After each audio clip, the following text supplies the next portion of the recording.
Welcome back to the class Transmission of the Light. In this moment, I would like to speak about the great ancestor Bodhidharma. Bodhidharma was a student of Prajnatara, as far as we know, the only woman ancestor in this particular grouping of the lineage. And he, like others we have referred to here, was really a revered and towering figure in Buddhism, in Zen Buddhism especially. So much so that there are many, many legends about him, many, many attributions to him. It's very difficult to know really the true Bodhidharma from what has come down to us, but we can have a look at Keizan's understanding of who Bodhidharma was and how he came to be who he was. So the Venerable Prajnatara asked, looking at the Cook translation, "What among all things is formless?" And Bodhitara, at that time, before he was Bodhidharma, Bodhitara was his given name, replied, "Non-arising is formless." And then Prajnatara asked, "What among all things is the greatest?" And Bodhitara, who would become Bodhidharma, replied, "The true nature of things is the greatest." So very, very beautiful expression there. Non-arising is formless. Keizan will go on to say what he thinks non-arising is formless means, but be careful not to think that non-arising means nothingness or means some kind of blankness.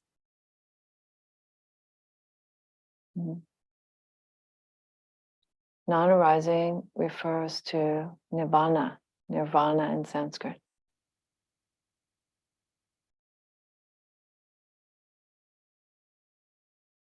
That which is completely beyond conditions, conditioned arising and ceasing.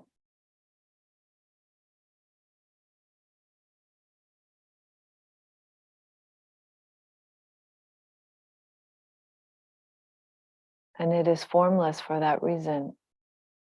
It cannot be given any shape or any adjectives or any comparisons or even metaphors, because it is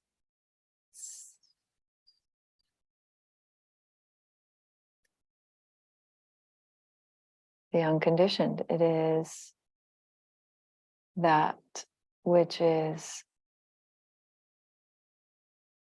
free of any limitations, any definitions, any obstructions, any shape. Nonetheless, we have quite a few examples, quite a few words, synonyms that have been given for nibbana. I'll share those in a moment. But for Bodhidharma to say non-arising is the formless is to point directly at the absolute, to point directly at something that leaps beyond this lived experience. And for that reason, Prajnatara must ask him the next question. Next question, which is, which among things is the greatest? Meaning, it's a request to come back to the world of being able to compare, being able to measure, being able to make distinctions. What among all things is the greatest? So do you see the interplay here? You cannot remain in the absolute. There was the acknowledgement of the absolute, and that is sufficient to go on to the next question. But the next question returns to the relative. And how is it that you can find that in the relative? That's the true meaning of this question from Prajnatara.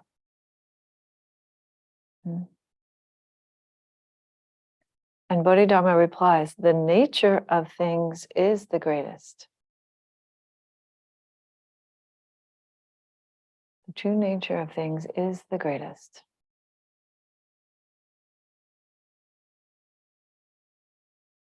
So even right here in the relative, the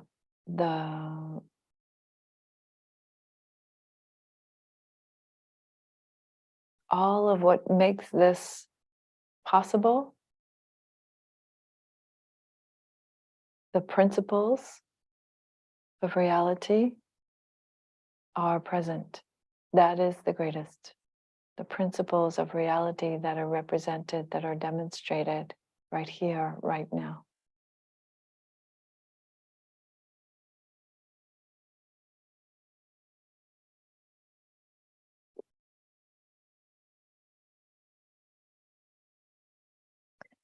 So we see right away in this exchange between Prajnatara and Bodhidharma, beautiful interpenetration, non-separation being described from two different angles. So then we go immediately to the origin story of Bodhidharma. And there is this question. So Prajnatara comes and asks the question of the three brothers. Bodhitara, later to become Bodhidharma, is one of the three brothers. And she asks, does anything compare with this jewel?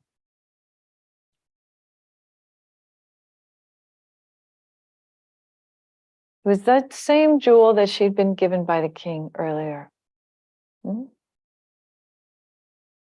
A different king, not the king, not the king that is the father of these children. I don't believe.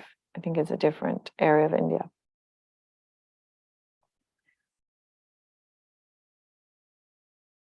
And they say, this jewel is the most precious of the seven treasures, etc., etc. They give a very worldly response.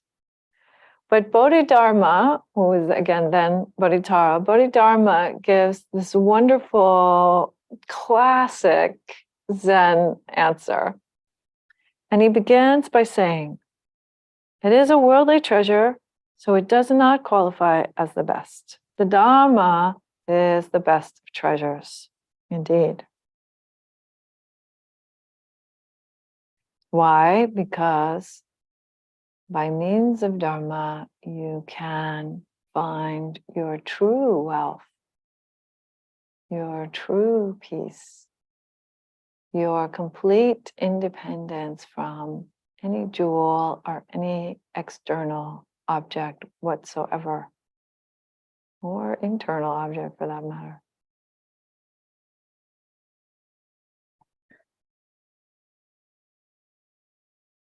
The light is a worldly light and still does not qualify as the best. The light of wisdom is the best. And so we hear really a very strong echo of Nagarjuna's story here also, right? The story of the jewel and understanding the jewel as a worldly object and the distinction between that and the Dharma.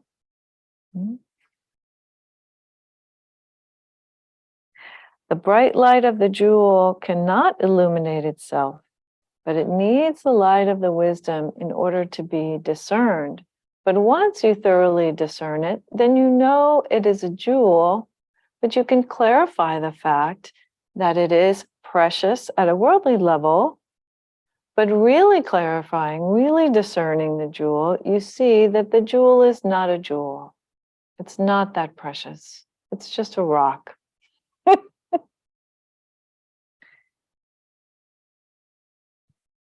So the light, the jewel of Dharma, the jewel of wisdom, of discernment, is what was actually more precious than the rock.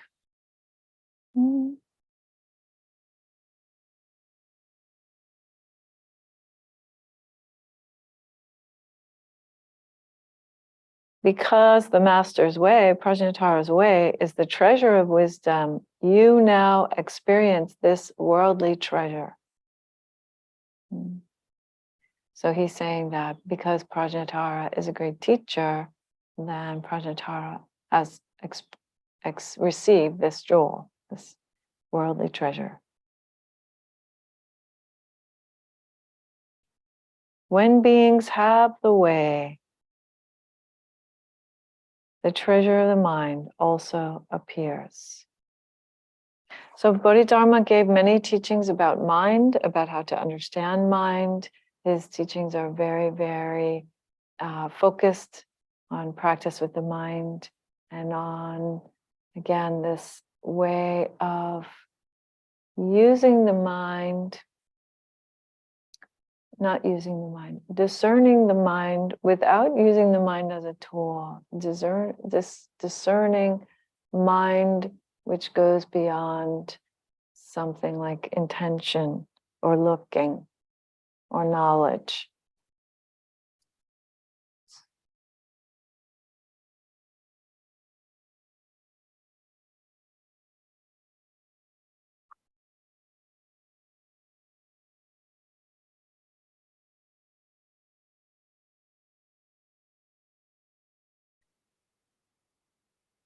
So I'm switching to the Cleary translation for a minute here. So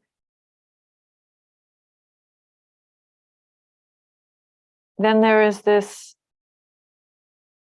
so Prajnatara recognizes him as somebody special, somebody who would become his student, her student.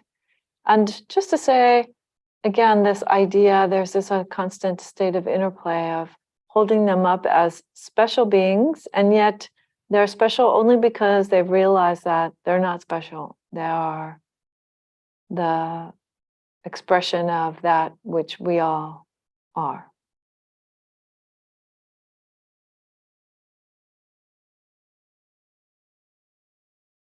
So even though it says, so he's on comments, even though Prajnatara saw this in Bodhidharma, had this exchange with him in which they acknowledge the Buddha nature and how it is both the absolute and the relative.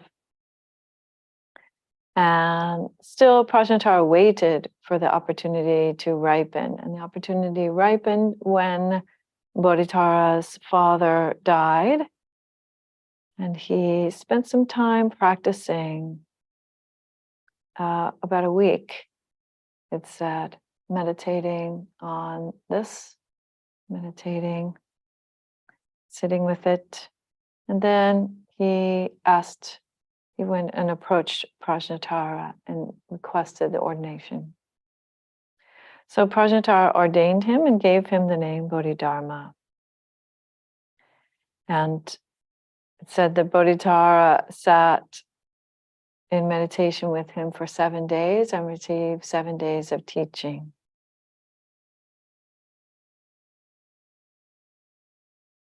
And then there is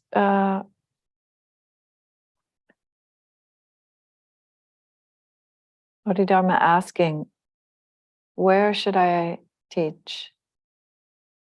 Now that I have realized the truth, where should I teach? And Prajnatara says, you should stay in southern India for a while. And then 67 years after my death, you should go to China and teach those of great potential. So as there is this prediction, it's kind of an interesting timeline. We don't know how old Bodhidharma was when he was given the ordination, but even if he had been a young boy, to wait for 60 plus years after Prajnatara's death to go to teach. It's quite a long time.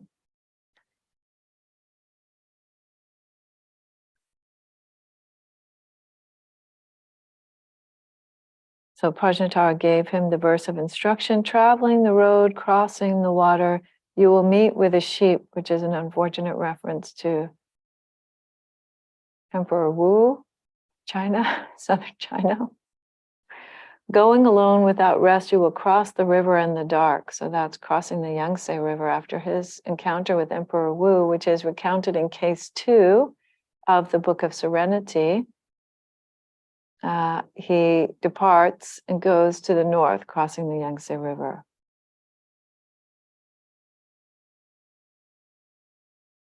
Under the sun, a nice pair, elephant and horse, 2 young cinnamon trees will flourish forever. So this is saying that his Dharma will get passed on.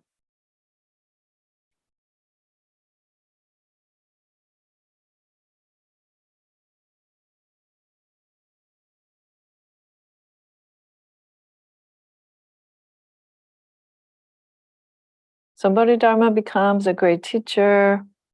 He does travel the Silk Road. Gave you some information about that. What is the Silk Road? It wasn't called the Silk Road at his time. That was a name that was given to that to a route where there was exchange of trade and cultures and religion.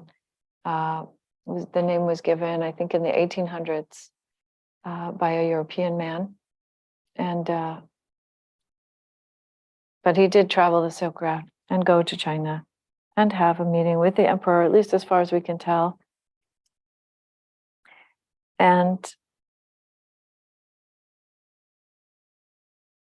it didn't go well. His meeting with the emperor didn't quite understand his teaching on emptiness.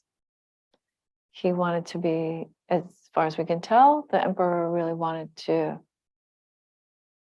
feel that he'd made great merits. And Bodhidharma said, well, it's all in the big scheme of things, essentially.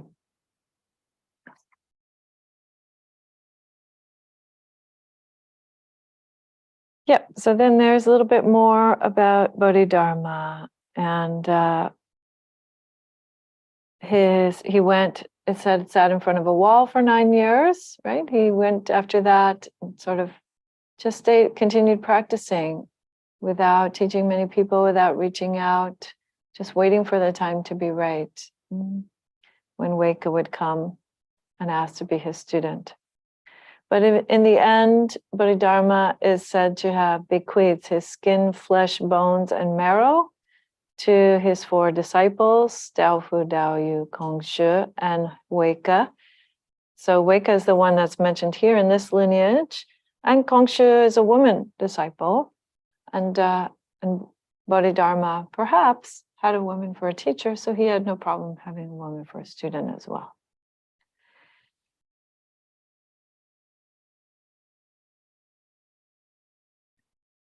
So we see a little bit more about various stories about Bodhidharma, and we just want to continue on. Yeah, so at the bottom of 106 of the Cleary translation, we see Cleary again addressing this. Keizan saying, even if you speak of empty silence, actually this is not formless. Therefore, Bodhidharma said, non-origination is formless. So this is where I want to share with you 2 things. One is some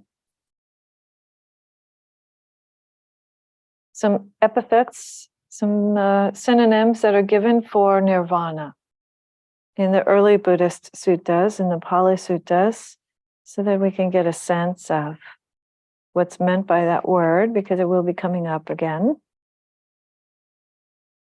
The cessation of greed, hatred, and delusion is the unformed, the unconditioned, the end, the untainted, the truth, the other shore, the subtle, the very hard to see, the invisible, the undiversified, peace, that which does not die, the undying or the deathless, the supreme goal, the exhaustion of craving, the wonderful, the marvelous, non-distress, purity, freedom, independence, non-reliance, the island, the shelter, the refuge, the beyond,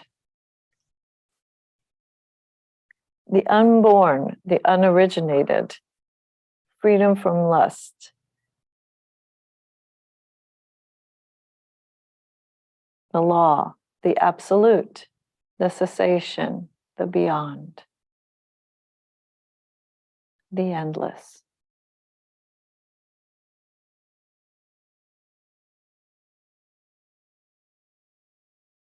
The everlasting, the unmade.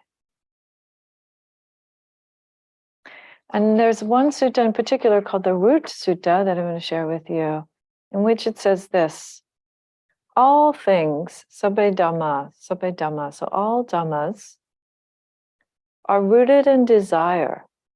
Attention produces them. Contact is their origin. Feeling is their meeting place. Immersion is their chief. Mindfulness is their ruler. Wisdom is their overseer. Freedom is their core. They culminate in the deathless, and nibbana is their final end.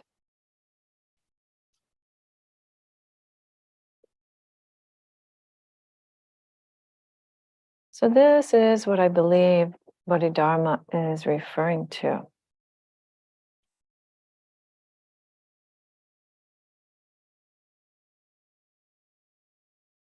In the first part of this conversation with Prajnatara. And I believe that that's also what Keizan is suggesting. So if we go to the Cook translation on page 151, we find about halfway down the page,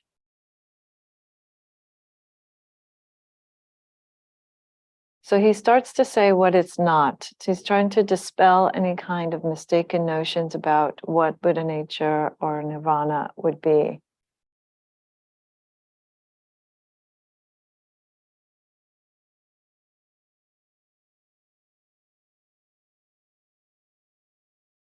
You can understand this realm as inaccessible, like a 10,000 fathom high precipice,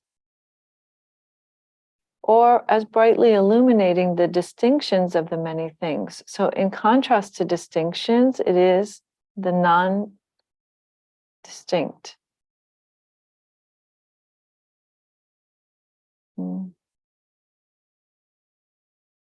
You can think of all things as being nothing other than that, and they remain just what they are, changeless, along with oneself. But these are not at all the non-arising.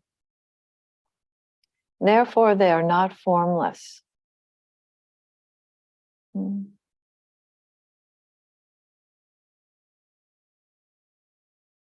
So if you are illuminating the distinctions of things, then that is still seeing the distinctions of things. That is not the non-arising. Or a place that is hard to get to, like the precipice, that is also not the non-arising.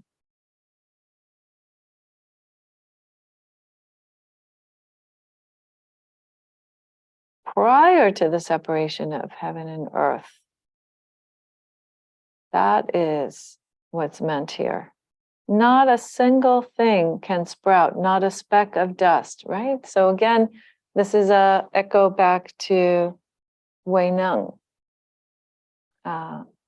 Well, back in Keizan's time, but forward in our list. We haven't gotten to Wei Neng yet. That's later this week, just in a couple of sessions.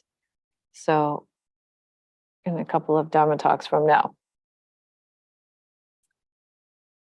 Right now, it is empty and intelligent, alert and undazzled. Nothing can be compared to this realm, nor does anything else accompany it. So it is said, the great is called inconceivable, and the inconceivable is also called Dharma nature.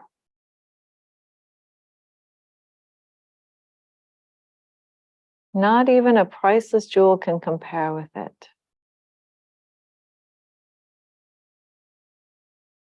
Hmm.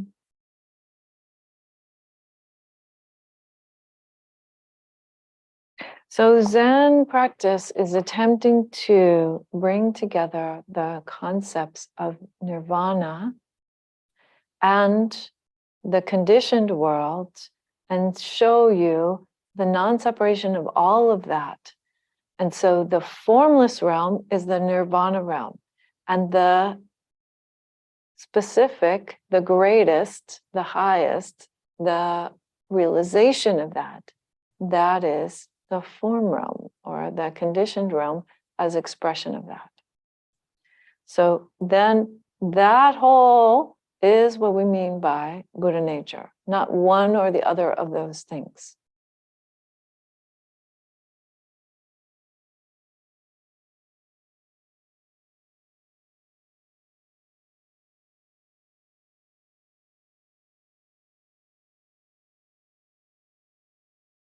Still, he served his teacher for many decades before crossing to China.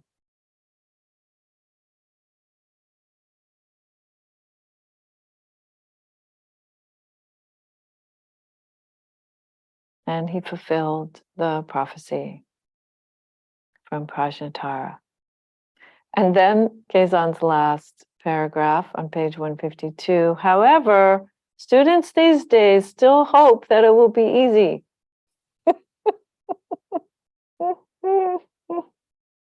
That it will be easy to find a successor, I suppose, is what he means. But perhaps that also that it will be easy to realize the Dhamma. I'm afraid that people like these who say they have understood what they have not are proud, arrogant folks who should retire. Yes, it's said to be a very bad karmic consequence if one is teaching something one doesn't understand. And then this, if you penetrate the foregoing story about Bodhidharma, understand its loftiness more and more, smash the mind and abandon the body and intimately discern the way, you will get secret help from the Buddhas and directly share what the Buddha patriarchs have proven. Well, secret help from the Buddhas, I don't know what he means by that, but I will say this: smash the mind and abandon the body and intimately discern the way. And how to do that?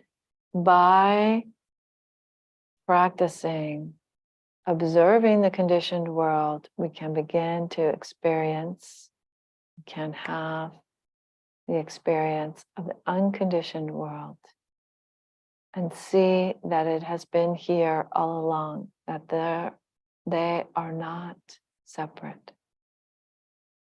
That's how it's done.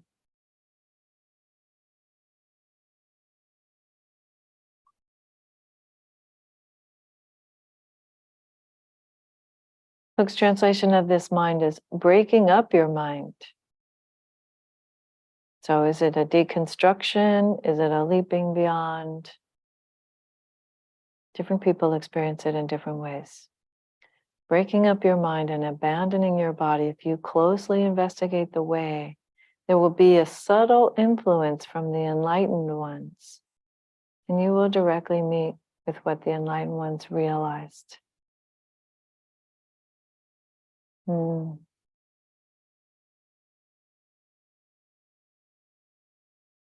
And finally, the poem. There is no more location, no bounds, no outside. Is there anything at all, even in the slightest?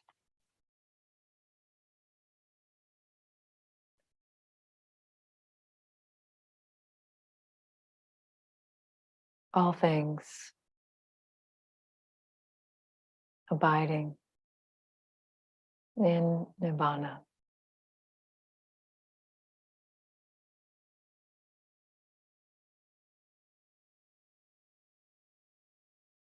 There is nowhere else to go.